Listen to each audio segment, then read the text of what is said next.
নমস্কার বন্ধুরা, রমা কুকিংয়ে সবাইকে স্বাগত জানাই। আজ আপনাদের সাথে শেয়ার করছি দুর্দান্ত স্বাদের হাঁসের মাংসের রেসিপি। তার আগে আপনাদের সাথে একটু শেয়ার করছি মাংসের দোকানে কিভাবে হাঁস কেটে পালক ছাড়িয়ে গায়ে হলুদ মাখিয়ে পুড়িয়ে পিস পিস করে কেটে দেয়, সেটাই শেয়ার করে নিচ্ছি। এখানে 1 কেজি মতো হাঁসের মাংস আছে, আর মাংসটাকে কিন্তু খুব ছোটো ছোটো টুকরো করে কেটে আনা হয়েছে। আর হাঁসের মাংসটা আমি একবার একটু জল দিয়ে ধুয়ে নিয়েছি। এবারে আমি এখানে দিয়ে দিচ্ছি হোয়াইট ভিনিগার। এখান থেকে 4 থেকে 5 চামচ হোয়াইট ভিনিগার আছে। ভিনিগারটা দিয়ে আমি হাঁসের মাংসটা ভালো করে ধুয়ে নিচ্ছি। ভিনিগার আর জল দিয়ে একটুখানি ভিজিয়ে রাখবো। ভিনিগার দেওয়ার পর দিয়ে দিচ্ছি বেশ কিছুটা জল। জলটা কিন্তু একটু বেশি করেই দিতে হবে, যাতে করে মাংসগুলো জলের নিচে ডুবে থাকে। আর এইভাবে যদি ভিনিগার আর জল দিয়ে 10 মিনিট হাঁসের মাংসটাকে রেখে দেওয়া হয়, তাহলে কিন্তু হাঁসের যে একটা স্মেল বা গন্ধ থাকে সেটা কিন্তু আর থাকে না। তো এইভাবেই আমি 10 মিনিট রেখে দিচ্ছি। 10 মিনিট আমি কিন্তু ভিনিগার আর জল দিয়ে এইভাবেই ডুবিয়ে রেখে দিয়েছিলাম মাংসটাকে। এবার আমি 2 থেকে 3 বার জল পাল্টে ভালো করে ধুয়ে নেব। মাংসটা কিন্তু 3-4 বার জল পাল্টে আমি কিন্তু খুব ভালো করে ধুয়ে নিয়েছি। এবার আমি মাংসটাকে ম্যারিনেট করে নেব। সবার আগে আমি এখানে দিয়ে দিচ্ছি 1 টুকরো লেবু নিয়েছি, সেই লেবুর রসটাই দিয়ে দিচ্ছি। এতে করে কিন্তু হাঁসের মাংসের যে গন্ধটা থাকে সেই গন্ধটা কিন্তু কোনোভাবেই আসবে না। আর আমি তো আগেই দেখিয়েছি ভিনিগার আর জল দিয়ে হাঁসের মাংসটা 10 মিনিট ভিজিয়ে ধুয়ে নিয়েছিলাম। তাতেও কিন্তু হাঁসের মাংসের কোনো রকম স্মেল বা গন্ধ থাকে না। আমি আবারও, যাতে কোনোভাবেই গন্ধ না থাকে, আমি আবারও কিন্তু লেবুর রস দিয়ে ভালো করে হাঁসের মাংসটা মাখিয়ে নিচ্ছি। যে দুটো পদ্ধতি দেখালাম হাঁসের মাংসের গন্ধ না থাকার জন্য, দুটো পদ্ধতির মধ্যে দুটোই করতে পারেন বা যে কোনো একটাও আপনারা করতে পারেন। খুব ভালো করে মাখিয়ে নিয়েছি। এবারে আমি দিয়ে দিচ্ছি আদা, রসুন আর কাঁচা লঙ্কা বাটা। আমি কিন্তু বেশ কিছুটা আদা, রসুন আর কাঁচা লঙ্কা বেটে নিয়েছি একসাথে। যেহেতু হাঁসের মাংসটা একটু ঝালঝাল হলে কিন্তু খেতে বেশি ভালো লাগবে। আর আদা রসুন বাটাটাও কিন্তু অনেকটাই লাগবে, যেহেতু এখানে 1 কেজি মাংস হাঁসের 1 কেজি হাঁসের মাংস আছে, সেই বুঝে আপনারা আদা রসুন বাটাটা দেবেন। আর যে যেরকম ঝাল খাবেন সেই অনুযায়ী ঝালটা দিয়ে দেবেন। এবারে এক এক করে আমি গুঁড়ো মশলাগুলো অ্যাড করছি। দিয়ে দিচ্ছি জিরে গুঁড়ো, 2 চামচ মতো জিরে গুঁড়ো দিয়ে দিলাম। হাঁসের মাংসটা কিন্তু একটুখানি রিচ করেই রান্না করতে হবে, তাই মশলাটা একটু বেশি দিয়ে দিচ্ছি। 2 চামচ ধনে গুঁড়ো দিয়ে দিচ্ছি, হলুদ, কালারের জন্য কাশ্মীরি লঙ্কার গুঁড়ো। আপনারা যদি খুব বেশি একটু ঝাল খান তাহলে সেই ক্ষেত্রে লাল লঙ্কার গুঁড়ো দিতে পারেন ঝালের জন্য। দিয়ে দিচ্ছি স্বাদ মতো লবণ, আর দিয়ে দিচ্ছি কিছুটা কাঁচা সর্ষের তেল। এখানে আমি অল্প করে দিচ্ছি, আর রান্নার সময় দেব কড়াইয়ের মধ্যে। ওই 3 থেকে 4 চামচ মতো দিয়ে দিয়েছি কাঁচা সর্ষের তেল। হাত দিয়ে খুব ভালো করে মাখিয়ে নিচ্ছি।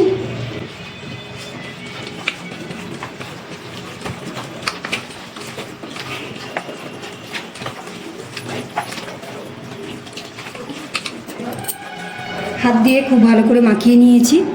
এবারে এই ম্যারিনেট করা মাংসটা আমি আধা ঘন্টার জন্য ঢেকে এইভাবেই রেখে দিচ্ছি। আপনাদের হাতে যদি সময় থাকে 1 ঘন্টাও রেখে দিতে পারেন, কোনো অসুবিধা নেই। হাঁসের মাংসটা ম্যারিনেট করার আধা ঘন্টা পর আমি রান্নাটা শুরু করছি। ইন্ডাকশানে আমি একটা কড়াই বসিয়ে দিয়েছি, আর এই কড়াইয়ের মধ্যে দিয়ে দিচ্ছি সর্ষের তেল।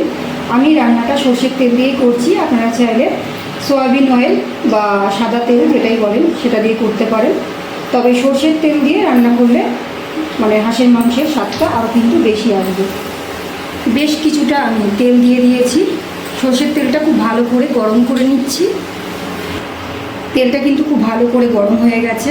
এই গরম তেলের মধ্যে আমি দিয়ে দিচ্ছি 2 শুকনো লঙ্কা, 2 টুকরো দারচিনি, 5টা ছোটো এলাচ ফাটিয়ে নিয়েছি, আর 4 থেকে 5টা লবঙ্গ, আর দিয়ে দিচ্ছি গোটা গোলমরিচ।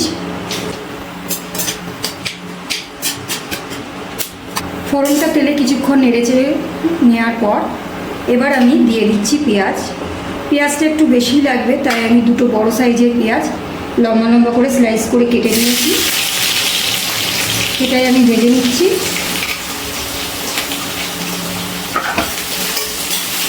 ভালো করে পেঁয়াজটা ভেজে নিচ্ছি। পেঁয়াজটা কিন্তু ভেজে নিয়েছি, এর থেকে বেশি আর আমি ভাজছি না। এবার আমি এর মধ্যে দিয়ে দিচ্ছি একটা বড় সাইজের টমেটো। টমেটোটা আমি একটু লম্বা লম্বা করে কেটে নিয়েছি, সেটাই দিয়ে দিলাম। টমেটোটা দেওয়ার পর দিয়ে দিচ্ছি সামান্য একটু লবণ, যাতে করে টমেটোটা তাড়াতাড়ি নরম হয়ে যায়। এবার নাড়াচাড়া করে নিচ্ছি সব কিছু।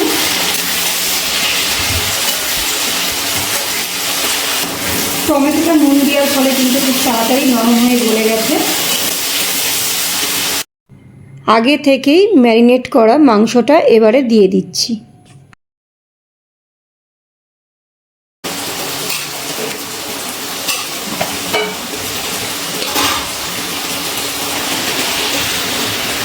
খুব ভালো করে এবার আমি সব কিছু মিশিয়ে নাড়াচাড়া করে নিচ্ছি।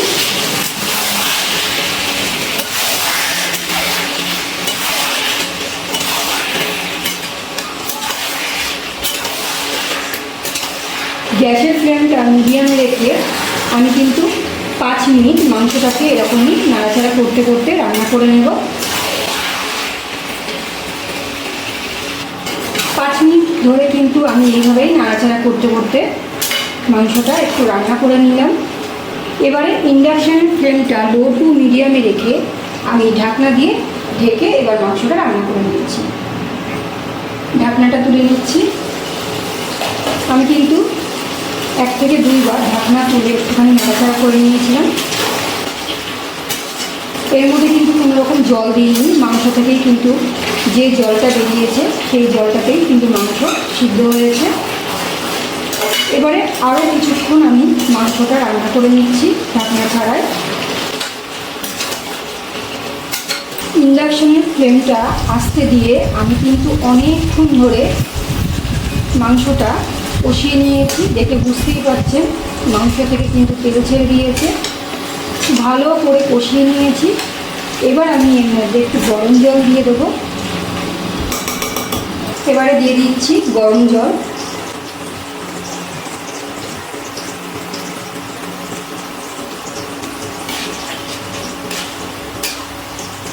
ভালো করে নাড়াচাড়া করে সব কিছু মিশিয়ে নিচ্ছি। জলটা দেওয়ার পর একটু নাড়াচাড়া করে নিয়েছি। তারপর আমি একটা ঢাকনা দিয়ে ঢেকে দিচ্ছি। ঢাকনাটা তুলে নিচ্ছি। মাংসটা কিন্তু খুব ভালোভাবে সিদ্ধ হয়ে গেছে, আর জলও কিন্তু অনেকটা শুকিয়ে গেছে। এর থেকে বেশি আমি টানাচ্ছি না, গ্রেভিটা আমি এরকমই রেখে দিচ্ছি। আপনারা যদি মনে হয় যে আরেকটু টানিয়ে নেবেন, সেক্ষেত্রে আরেকটু সময় নিয়ে একটুখানি গ্রেভিটা একটু শুকিয়ে নেবেন, মানে আরেকটু টানিয়ে নেবেন। এবার আমি দিয়ে দিচ্ছি গরম মশলার গুঁড়ো। ভালো করে নাড়াচাড়া করে নিচ্ছি। ব্যাস, আমাদের কিন্তু হাঁসের মাংস রান্না একদম কমপ্লিট। এবার আমি ইন্ডাকশানটা অফ করে দিচ্ছি, আর এভাবেই আমি ঢেকে রেখে দিচ্ছি 5 থেকে 7 মিনিট পর। তারপরে আমি একটা পাত্রে নামিয়ে পরিবেশন করে নেব। আমাদের একদম তৈরি দুর্দান্ত স্বাদের হাঁসের মাংস। এইভাবে একবার হাঁসের মাংস রান্না করে দেখতে পারেন, খেতে কিন্তু ভীষণ ভালো হয়। আমার আজকের রেসিপিটি কেমন লাগলো কমেন্ট করে জানাবেন। রেসিপিটি ভালো লাগলে লাইক ও শেয়ার করতে ভুলবেন না। আর আমার চ্যানেলে যদি নতুন বন্ধু হয়ে থাকেন, চ্যানেলটি সাবস্ক্রাইব করে আমার পাশে থাকবেন। আজ এই পর্যন্ত, আবারও চলে আসবো অন্য কোনো রেসিপির সাথে। সবাই ভালো থাকবেন, সুস্থ থাকবেন। ধন্যবাদ।